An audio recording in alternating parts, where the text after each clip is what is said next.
Hello YouTube, this is Hunter Surge here with a deck profile of my hybrid Lucian build, as I have been referring to it. So this is going to be a quicker video. I'm not going to go in as much detail into a lot of the card choices as I did with the Aggro Lucian deck profile, because largely it's the same list, and that was the point. That was the choice. Um, Basically, the theory with this deck is like, I don't really like how all in a lot of the combo decks are. That's always been my biggest problem with them. They don't feel well enough equipped to win the game normally. Um, but for the aggro variant, you still need more than just these 6 equips, right? These equips are the most efficient ones. There's nothing as efficient as them. Everything else is worse, in Lucian's colors at least. But we do want more than just these, just for the sake of consistency. And the theory goes, okay, we're typically running 8. Let's take 2 of those slots, turn them into 2 of the combo gears, and then surely we can find 2 other slots somewhere else in the deck to turn into 2 more combo gears, so we have a 2-2 ratio. Worst case, these are both always +2 gears, so they're giving us the +3 might, including assault, that we really want to be seeing. And then best case scenario, you're going to get to find the combo, and you're going to be able to completely change the dynamic of certain matchups, close games out faster to cut off your opponent's opportunity to come back, etc., right? So that's all very, very nice. And that was the theory. And this is this. It just takes out the changes are very, very small. We take out the 2 Warmogs, we take out the 2 Yones, and we put in these 4 cards. There's one other change, which is that we have swapped out the Arena's Greatest for Candlelit. I think more consistency battlefields is very, very valuable when you're running the combo gears. But just in general, the only reason I was actually on Arena's Greatest over Candlelit is because I was scared of Nocturne in Miracle Draven. This particularly because Miracle Draven with Nocturne is pretty popular around me. But I've decided that I feel confident enough into that matchup that that I don't need to stray away from Candlelit, and it's been working out fine. So yeah. So um, yeah, the changes are very simple. The reason I went with those changes, specifically the Yawns, right? Because taking out the Warmogs for 2 other equips, that's pretty natural, right? Um, so the options for the other changes were, either we take out Yone because it was already a 2 of, and that's a pretty clean change, or we drop some 3 ofs to 2 ofs. So like the options were like we could drop Challenge and Piercing Light to 2 ofs. We could do like Pouty Pro and First Mate to 2 ofs. I didn't like any of those. I want my deck to be consistent. I want to have the redundancy. And at the end of the day, Yone was a good card, but Yone is the 3rd best of the 3-card control package, removal package that we were running. Also, frankly, it is pretty nice that now the build is such that no units in the deck have power costs. Given the amount of power we'll typically have to be spending on every single one of our spells costing power, and also the equip costs, taking away the inherent power cost from all of my units is something I really appreciate. Now, I do want to talk briefly about some other stuff. So, how consistent are you going to see the combo gears? Um, so I've done the math on this, because we are running 3 different battlefields that all have on conquer that you dig deeper effects. You can basically expect that in a game where you mulligan twice, you will get about 14 cards deep in your deck by turn 5. Because in the average game, you will either trigger these on conquer battlefields 3 times, or you'll trigger something like Kaisa 3 times, right? Um, and because of that, you'll be 7 cards deep on turn 1. Turn 5 is generally the point where we start like going for the combo, right? So that's the turn I calculate for, and that's also the turn where like things can start closing out without the combo, whether it's our opponent winning the game or us winning the game. So turn 5 is like really the break point in your average game, right? So typically, you will get 7 cards deep. if you mulligan 2, so like on turn 1 you will be 7 cards deep, right? And then I'll off your natural draws over the next 4 turns leading into turn 5, you will get 4 cards more deep. So your natural deepness into the deck is 11. And then we can expect to either trigger Candlelit, Sunken, or Seat 3 times, or 3 in combination with Kaisa. Like, that will happen in most games. So by turn 5, in most games, we will be about 14 cards deep. And going 14 cards deep gives us a about 34% chance of seeing the combo. On the Candlelit game, Candlelit is our best game for finding the equips, which is one of the reasons why I always, as you'll see as you've seen in my gameplay videos, if you've watched those, I'm always eating with Candlelit. And there's 2 major reasons for that. Reason number 1 is I don't want to give my opponent the increased digging for their sideboard tools.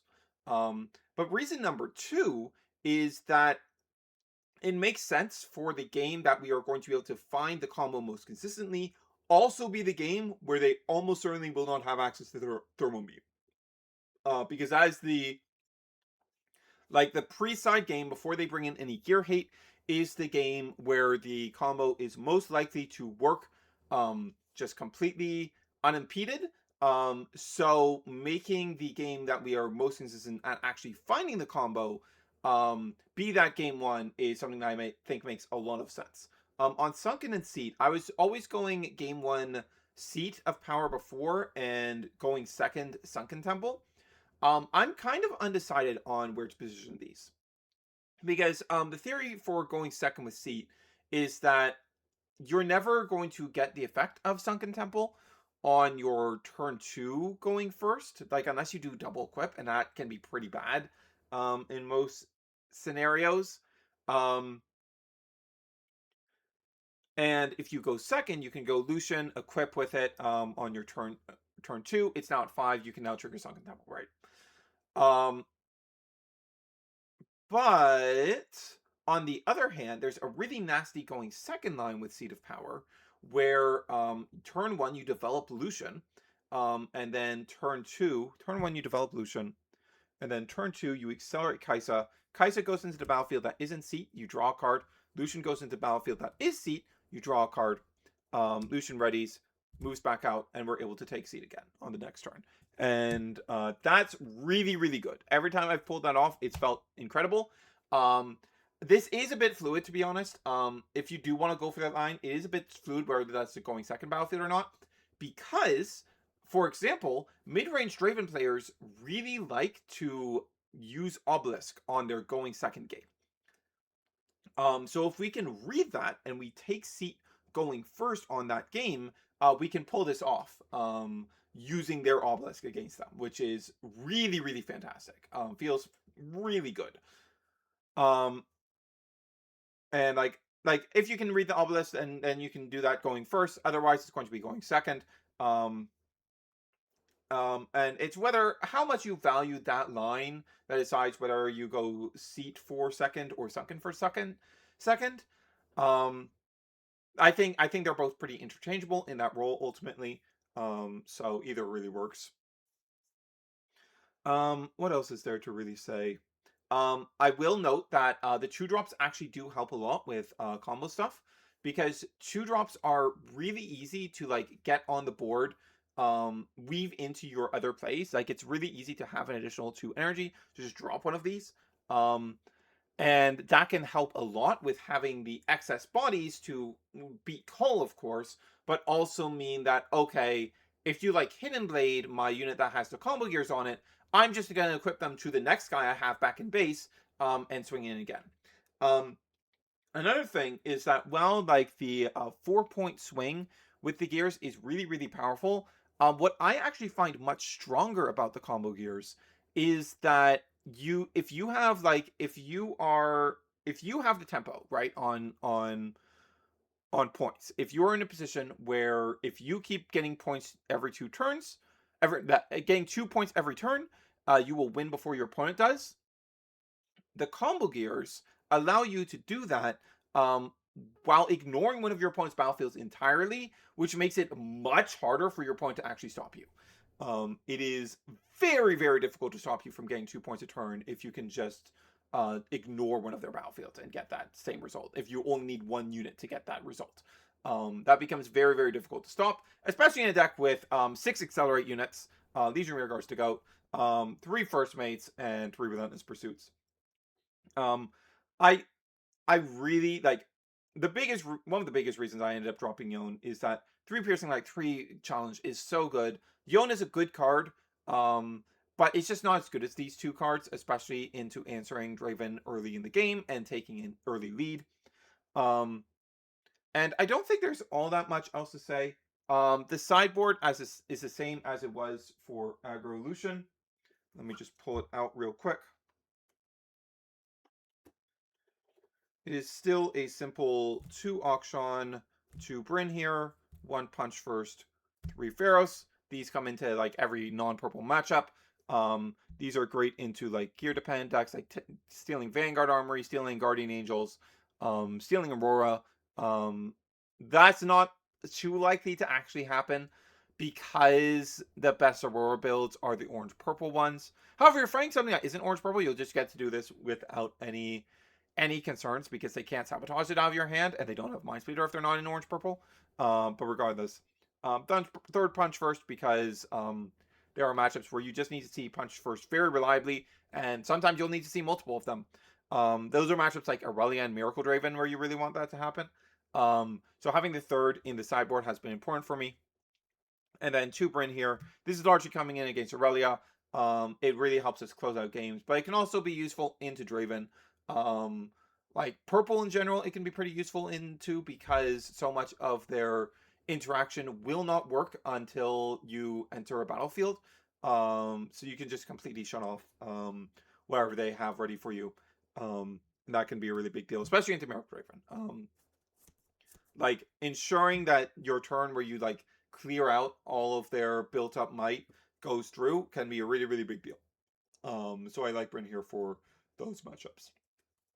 And that's going to be it.